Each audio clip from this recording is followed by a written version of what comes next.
Greetings, fellow investors. In this video, we're going to be going over a top-notch dividend stock that recently plummeted and may now be at an attractive buying price. And of course, we're going to be going over all of the passive dividend income I had in the month of September 2020. Now, this March, June, September, December tranche, this is by far my biggest money-making month. It just so happens that I own a lot of great companies and they love to send me dividend checks all at once. Now, currently right now, as I still work my full-time job, the timing of these dividends, it doesn't really matter much, but one day when I do reach financial freedom, that goal of living off dividends, I may want to factor in a dividend payment schedule as that starts to mean more as I start to pay my bills with dividends.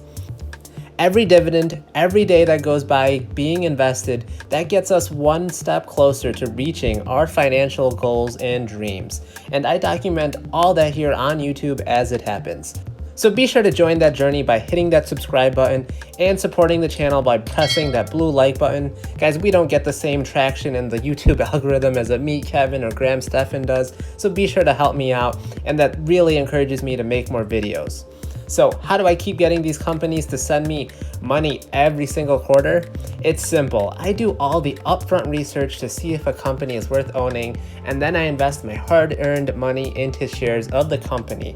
It's basically like having employees work for me every single day in the market, having an army of dollar bills go to work for you.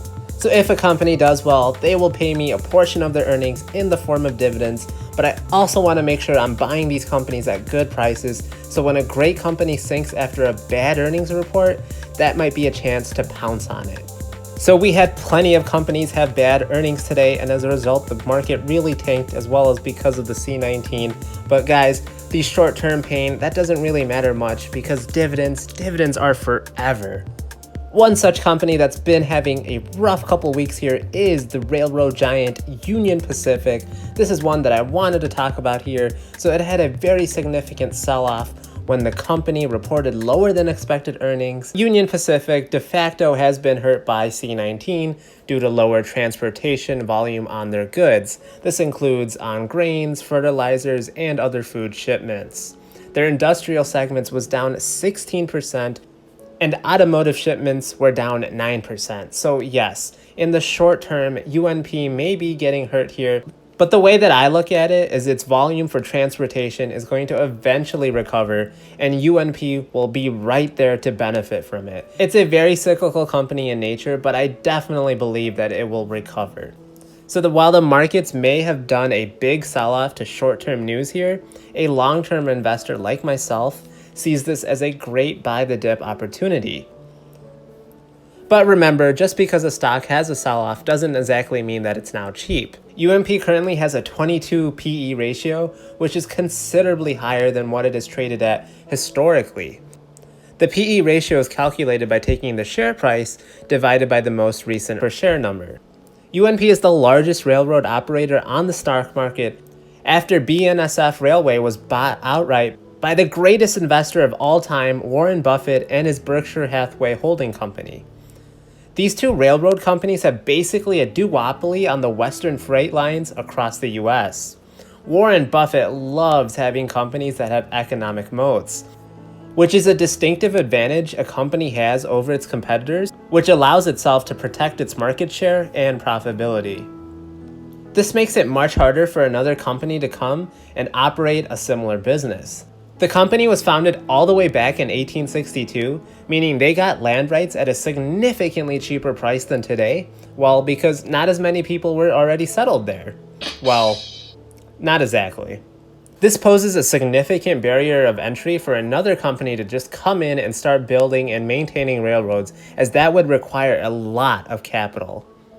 UNP also owns over 32,000 miles of railroad. Over 2/3 of the US is connected by their railroads, connecting it also to parts of Canada and Mexico ports.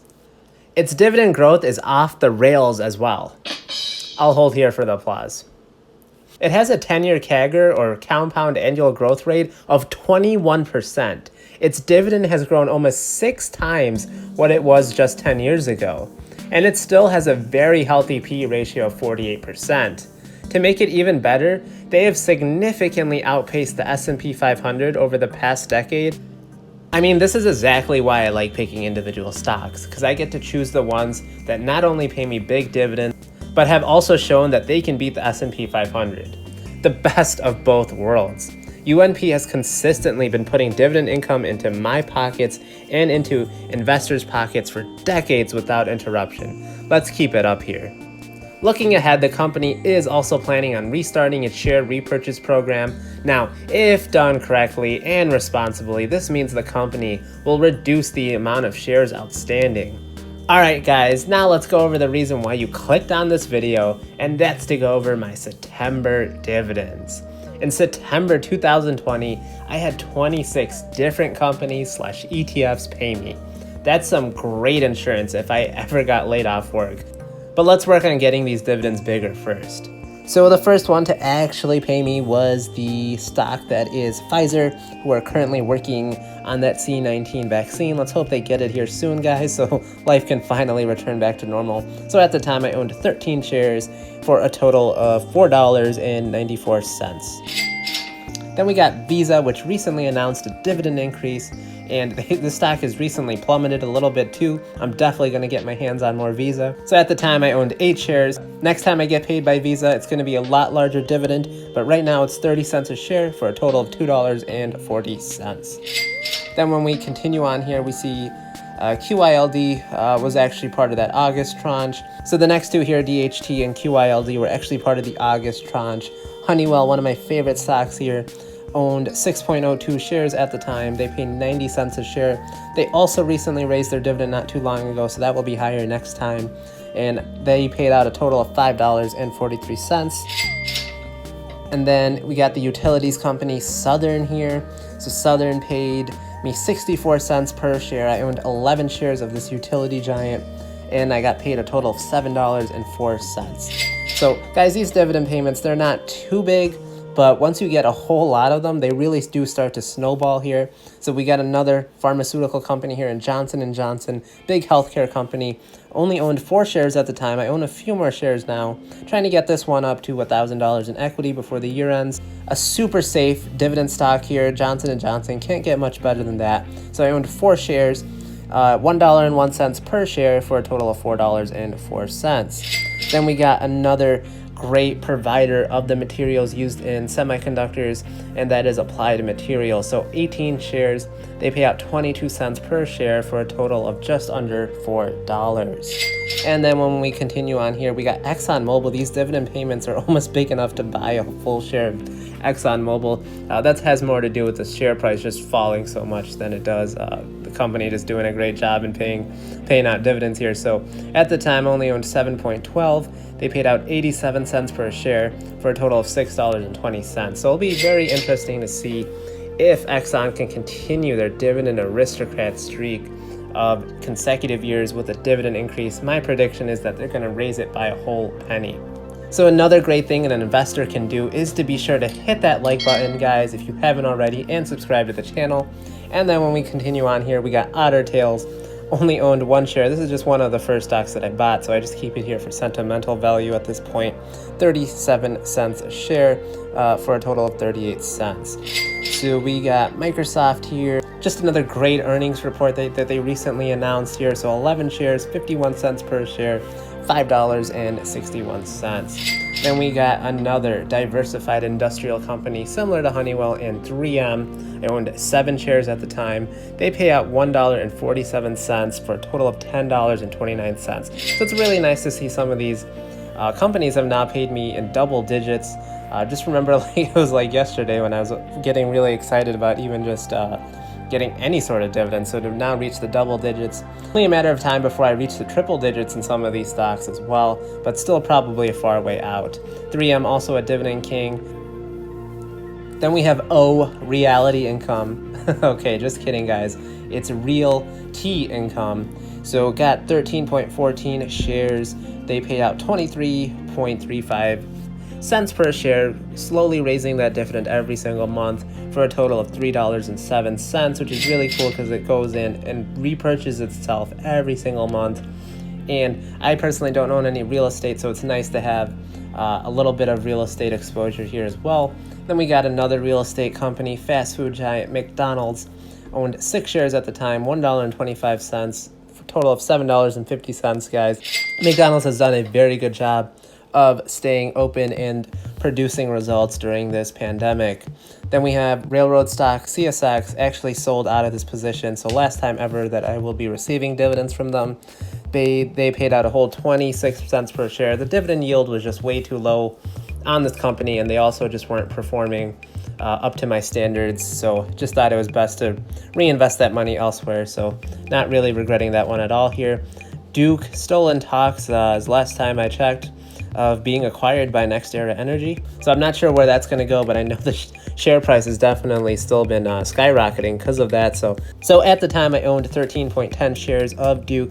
They pay out just under $1 per share, and that gives me a grand total of $12.65 from another safe utility company.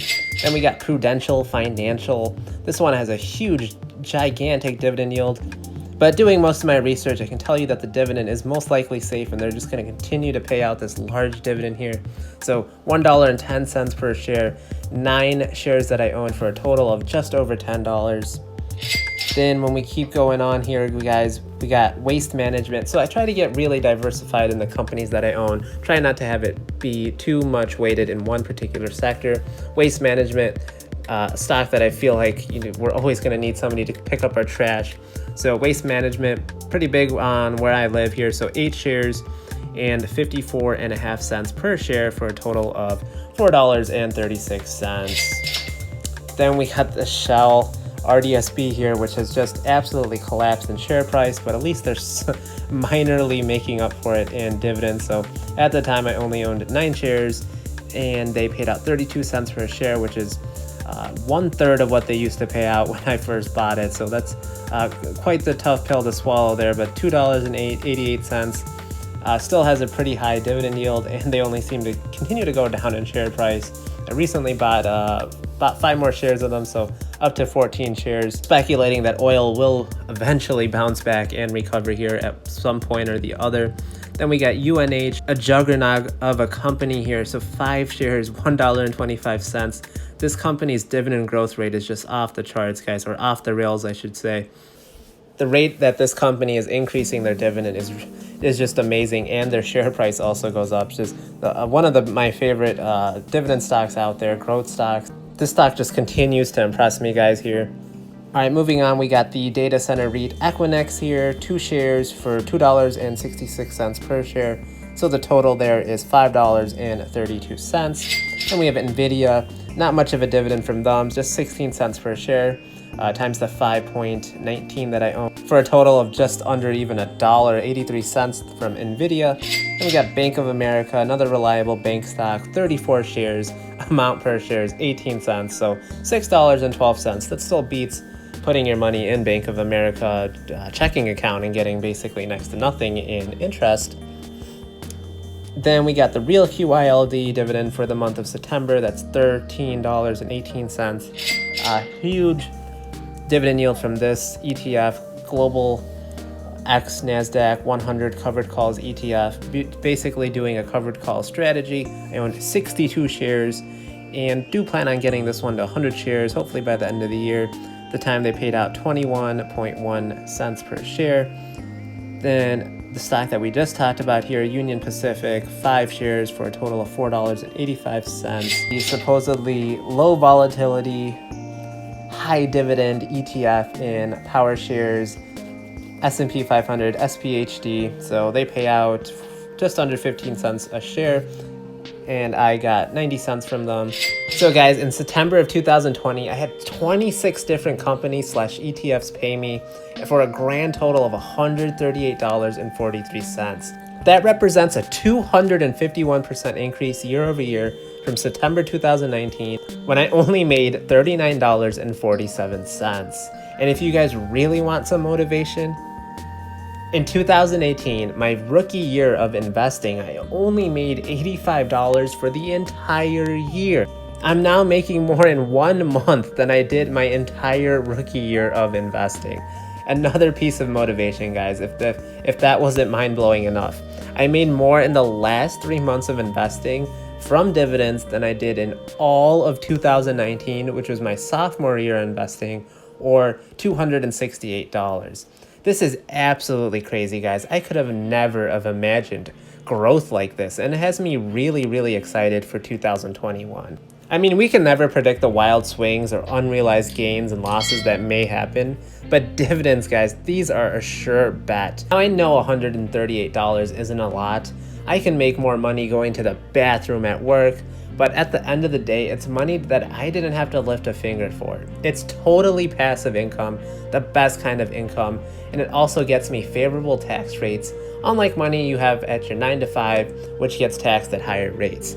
$138, that's basically covers all my fast food that I eat throughout the month, so at least I won't feel as bad spending money there.